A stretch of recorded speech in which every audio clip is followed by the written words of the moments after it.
Welcome to Best Useful Tips. In this video, I will show you how to change the status bar notification style or hide the notification icon from the status bar on your Samsung One UI 8 or any other latest Samsung devices.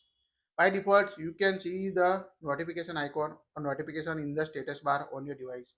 Here you can see the notification app icon. If you want to hide this app icon from the status bar or change the notification style, here you can see the notification.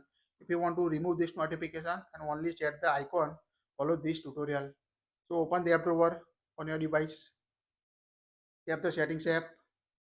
Now here you can search for the status bar or scroll down up to the notifications.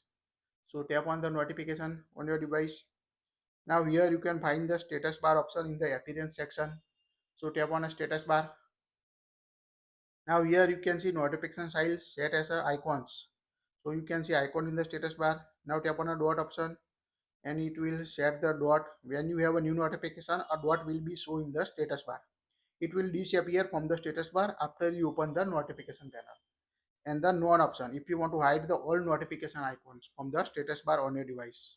So this is the three notification style in the status bar: icons, dots or none you want to set on your device.